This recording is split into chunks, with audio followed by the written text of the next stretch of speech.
14 तारखेला साजरे होणारी आंबेडकर जयंतीच्या पूर्वतयारीसाठी माननीय मुख्यमंत्री महोदयांच्या अध्यक्षतेखाली आज सर्व संघटनेचे प्रतिनिधी, अधिकारी आणि मी स्वतः आम्ही एक बैठक घेतली। या बैठकीमध्ये शासनातर्फे जे काही सुविधा पुरवल्या जाणार आहेत त्याचं प्रेझेंटेशन त्या ठिकाणी देण्यात आलं। ज्या अनेक सूचना ज्या वेगवेगळ्या पक्षाचे पदाधिकारी होते, त्या चैत्यभूमीशी संबंधित अधिकारी म्हणजे काही पदाधिकारी होते, त्यांच्या सूचना आपण मागवल्यात। यावेळेला चैत्यभूमीवर 13 तारखेला आपण एक मोठा ड्रोन शो करतोय। जवळपास 2000 ड्रोनने बाबासाहेबांची प्रतिमा हे आकाशात आपल्याला पाहायला मिळेल। अशा वेगवेगळे उपक्रम यावेळेला आपण घेतोय। 14 एप्रिलच्या माध्यमातूनच हा पूर्ण महिना वेगवेगळे कार्यक्रम घ्यायचा माननीय मुख्यमंत्री महोदयांनी सांगितलंय।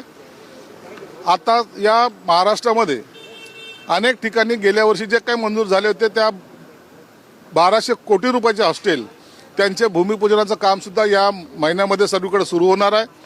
आंबेडकर जयंती ही सर्व लोकांनी एकत्रितपणे चांगल्या पद्धतीने कशी साजरी करता येईल त्या पद्धतीने मुख्यमंत्र्यांनी काही सूचना दिल्यात। मला वाटतं ही आंबेडकर जयंती आणखीन जोशात आणि जल्लोषात व्हावी हा सरकारचा मानस आहे आणि त्या पद्धतीनेच ही जयंती साजरी होईल। पुतळ्याचं काम कुठपर्यंत आलेलं आहे, त्या सगळ्या संदर्भामध्ये काही चर्चा झाली आहे का? पुतळ्याच्या इंदू मिलच्या पुतळ्या संदर्भात सुद्धा चर्चा झाली। मी लवकरच त्या मुख्यमंत्री साहेबांनी सुद्धा निर्देश दिले की आपण सुद्धा जाऊन पुन्हा एकदा पुतळ्याची पाहणी करा। मी सुद्धा नोएडाला जाऊन पुतळ्याची पाहणी सुद्धा करणार आहोत। त्या जो आर्टिस्ट बनवतोय या युद्धामुळे काही माल यायला जो काही विलंब होतोय त्यासाठी त्याचे काही रेट वाढलेले त्याला सुद्धा आपण मदत द्यायचा प्रयत्न करतोय। शासनाने त्याला सुद्धा मान्यता दिलेली आहे। म्हणून पुतळ्याचं काम कुठे थांबणार नाही। डिसेंबरपर्यंत हे पुतळा इथं बसवण्याचा आमचा मानस आहे। त्या पद्धतीची आमची तयारी चालू आहे। कितीने भाव वाढलेला आहे, काय नेमकं आहे, कितीची मान्यता नाही ते दर निश्चिती आणखी काही समोर आलेली नाहीये, परंतु हे सगळं जगात भाव वाढलेले आहेत आणि मग अशा वेळेला बाबासाहेब आंबेडकरचं पुतळ्याचं काम कुठेही थांबता कामा नये हा आमचे प्रयत्न राहणार आहे। पहिल्यांदाच असं झालेलं आहे, एखादा पुतळा बनवतो असताना काम झाल्यानंतर पैसे नाही तर कामाचे ॲडव्हान्स पैसे आम्ही त्या एजन्सीकडे दिलेले आहेत। म्हणून पैशाची कुठेही कमतरता नाही आणि पैशासाठी कुठेही काम अडणार सुद्धा नाही। आज अंजली दमानेने एक आरोप केला आहे ज्याच्यामध्ये रुपाली चाकणकर नंतर खालोखाल एकनाथ शिंदे साहेबांचे सर्वाधिक फोन एक खरात भोंदूबाबावर असल्याचा दावा केला आहे। ज्यातनं अनेक वेगवेगळे राजकीय अर्थ काढण्याचा प्रयत्न त्यांच्या माध्यमातून होताना दिसून येतो। आणि 22 मिनिटं बोलले एका कॉलवर।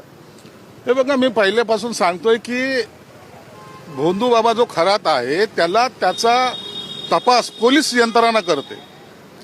एक महिला अधिकाऱ्याने हे सर्व प्रकरण उघडकीस आणलेलं आहे आणि अत्यंत योग्य पद्धतीने त्या चौकशी चालू आहे, त्याचा पर्दाफाश करण्याचं काम करतात। हा भोंदू बाबा एका प्रकरणात अडकलेला नाही तर अनेक प्रकरणामध्ये अडकलेला आहे। बलात्कारच आहे का? नाही। तर मनी लॉन्ड्रिंग आहे का? नाही। तर आणखीन काय काय आहेत? अहो काही लोकांनी जीव दिल्याचे सुद्धा काही प्रकरण समोर येत आहेत। म्हणून मी सर्वांना विनंती करतो की हे राजकारणाकडे त्याला टर्न देऊ नका।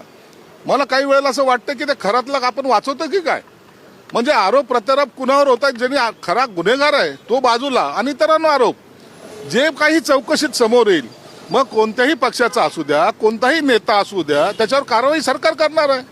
म्हणून त्याची चिंता करू नये ना।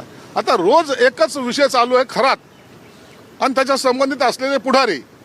अहो पुढारी काय असेल, अधिकारी काय असेल, जो जो त्या पापामध्ये सहभागी असेल सर्वांवर कारवाई ही केली जाणार आहे। म्हणून त्याची चिंता कोणी करू नये। 170 कॉल असतील अशा पद्धतीने एवढे जास्त कॉल आशिष शेलार या सगळ्यांचे कॉल या ठिकाणी पाहायला मिळतो। रुपाली चाकणकर यांचे कॉल्स पाहायला मिळत आहेत। कुठेतरी यांच्यावर सुद्धा गुन्हा दाखल झाला पाहिजे अशी मागणी होती।